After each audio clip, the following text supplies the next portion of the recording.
O intrigante é que diferentes espécies têm uma capacidade diferente de resistir à lavagem ou se recuperar logo depois. Membros dos gêneros Staphylococcus ou Streptococcus, por exemplo, estão em maioria imediatamente após a lavagem das mãos, mas gradualmente se tornam menos dominantes entre as lavagens. Digo que isso é intrigante porque traz à lembrança o transtorno obsessivo-compulsivo. Em uma das manifestações desse distúrbio de ansiedade, as vítimas se sentem contaminadas por germes que desenvolvem obsessões com limpeza e a compulsão por lavar as mãos. As causas dessa afecção estranha, que ameaça a qualidade de vida das pessoas afetadas, são difíceis de detectar, apesar das diversas teorias. Um conjunto de pistas aponta para uma origem microbiana. Quando a Primeira Guerra Mundial chegou ao fim, uma doença misteriosa se espalhou pela Europa. No inverno de 1918, já havia alcançado os Estados Unidos e no ano seguinte, o Canadá. Nos anos seguintes, a doença varreu o globo, atingindo Índia, Rússia, Austrália e América do Sul. A pandemia persistiu por uma década inteira. Conhecida como encefalite letárgica, seus sintomas incluíam letargia extrema, dores de cabeça e movimentos involuntários, um pouco como no mal de Parkinson.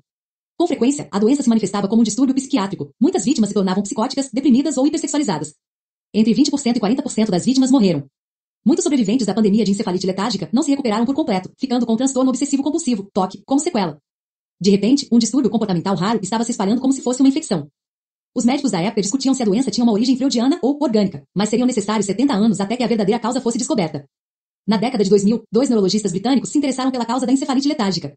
O Dr. Andrew Chart e o Dr. Russell Daly haviam tratado um grupo de pacientes cujos sintomas se enquadravam no perfil dessa estranha doença. A notícia se espalhou pela comunidade médica e seus colegas passaram a encaminhar casos semelhantes para Daly, até que ele tivesse 20 pacientes diagnosticados com uma doença que supostamente havia desaparecido décadas antes. Junto com Chart, ele se pôs a buscar semelhanças entre os pacientes, esperando encontrar pistas que os levassem a uma causa e, com sorte, a algum tratamento. Felizmente havia um padrão. Muitos desses pacientes haviam sofrido de infecção na garganta na fase aguda da doença. Inflamações de garganta com frequência são causadas por bactérias do gênero Streptococcus.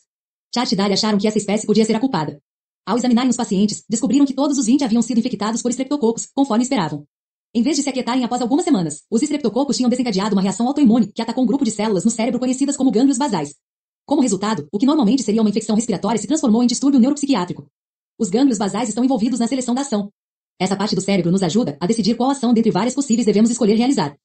Eles parecem ser capazes de subconscientemente aprender quais ações nos trarão uma recompensa. Você deve frear ou acelerar. Deve pegar a xícara de chá ou coçar a cabeça? Continuar apostando ou desistir? Quanto maior sua prática nessas coisas, de mais informações seus gânglios basais dispõem para selecionar entre as alternativas que ocorrem à sua mente consciente. Mas se essas células cerebrais são atacadas, o processo de seleção da ação se complica. Os músculos que deveriam seguir as instruções do cérebro de imediato parecem receber várias ordens diferentes, e em vez de ações decisivas e tranquilas, produzem tremores como sintoma do Parkinson. As rotinas também ficam prejudicadas. Acender a luz, trancar a porta, lavar as mãos. Isso leva a uma possibilidade intrigante para as vítimas de TOC que compulsivamente lavam as mãos. Eu já mencionei que alguns grupos de bactérias se tornam mais abundantes após a lavagem das mãos, talvez porque aproveitem a oportunidade de florescer na ausência de seus colegas mais vulneráveis. Entre eles estão os Streptococcus. Não há nenhuma explicação definitiva, mas talvez esses patógenos oportunistas ganhem terreno nas mãos e no intestino de tal forma que, após uma boa lavagem das mãos, conseguem persuadir o hospedeiro, por meio dos gânglios basais que reforçam hábitos e oferecem recompensas, a não pararem de lavá-las. Talvez não seja nenhuma surpresa que uma série de distúrbios mentais, mais apropriadamente denominados distúrbios neuropsiquiátricos, estejam ligados à disfunção dos gânglios basais e à presença de Streptococcus. Tem-se nos tiques vocais e físicos da síndrome de Tourette, que podem ser o resultado da incapacidade dos gânglios basais de suprimir a ideia de uma travessura da mente consciente. A infecção por Streptococcus desempenha um papel nessa síndrome. Crianças que sofreram várias infecções de uma cepa particularmente desagradável de Streptococcus no último ano têm uma chance 14 vezes maior de desenvolverem esse distúrbio. O mal de Parkinson, o TAI e transtornos de ansiedade também estão ligados aos Streptococcus e a danos aos gânglios basais. Não estou sugerindo que, para evitar o domínio do Streptococcus, não devamos lavar as mãos. Um resultado bem pior seria transmitir micróbios comuns dos lugares a que pertencem, as fezes, por exemplo, para lugares a que não pertencem, boca ou olhos. Não se sabe se o sabonete antibacteriano piora o domínio temporário de Streptococcus nas mãos, mas, como um oportunista tenaz acostumado a resistir ao ataque de outros micro-organismos, é bem possível que tenha sido mais rápido em desenvolver resistência aos antibacterianos do que os micróbios benéficos da pele. Existe, porém, uma ocasião em que usar substâncias químicas para matar bactérias parece válido e eficaz, que é esfregar álcool nas mãos. O álcool destrói os micro-organismos num nível tão fundamental que eles parecem não conseguir desenvolver resistência. Além disso, pode ser eficaz contra as cepas resistentes aos antibióticos como o SAR, e ser aplicado de maneira rápida e fácil tanto por profissionais de saúde quanto por pessoas comuns. Enquanto está ocupado conferindo todos os rótulos de seus produtos de higiene pessoal, talvez você se impressione com o número de substâncias químicas de que nunca ouviu falar que parecem necessárias para fazê-lo se sentir limpo e cheiroso.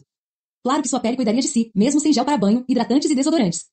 Se perambular por florestas tropicais ensina algo, é que quem cheira mal são os forasteiros, que se lavam uma vez por dia e se cobrem de antitranspirantes, não as pessoas locais.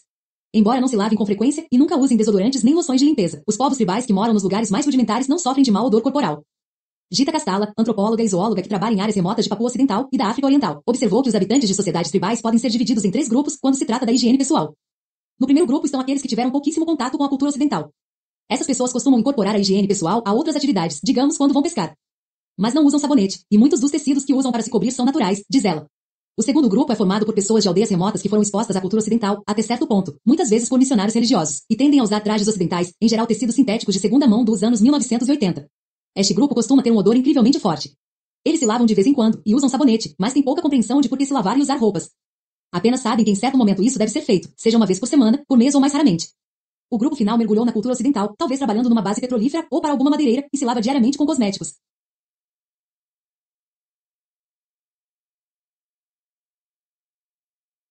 Esse grupo não costuma ter cheiro, a não ser que faça um trabalho pesado ou o dia esteja muito quente, Castala explica. Mas o primeiro grupo, que nunca usa sabão, nunca fede, nem mesmo quando faz um trabalho pesado.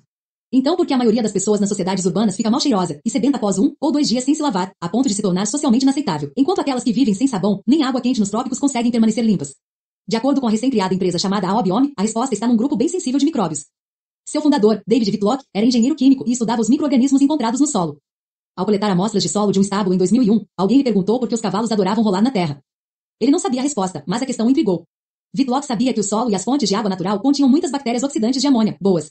Ele também sabia que o suor contém amônia, e se perguntou se os cavalos e outros animais usavam as boas do solo para controlar o nível de amônia na pele.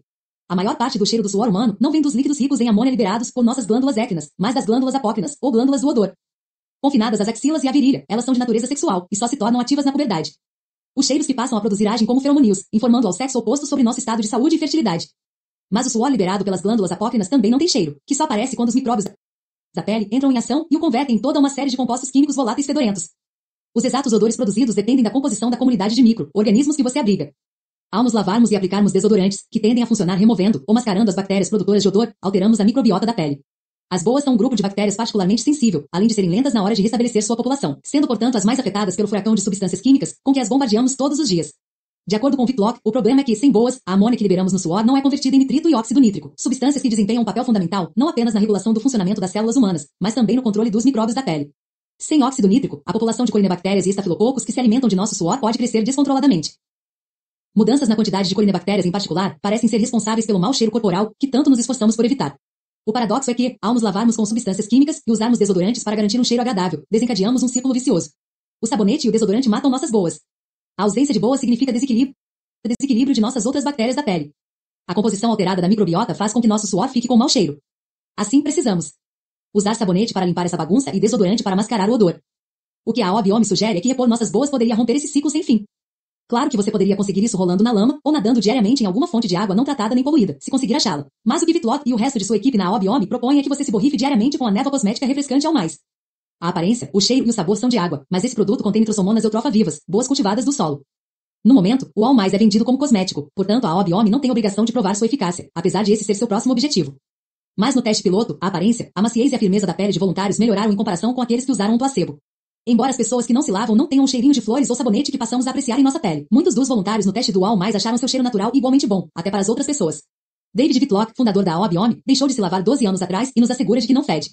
Muitos outros membros da equipe da Aobiome também reduziram o uso de sabonetes e desodorantes, e a maioria se lava poucas vezes por semana ou mesmo poucas vezes ao ano.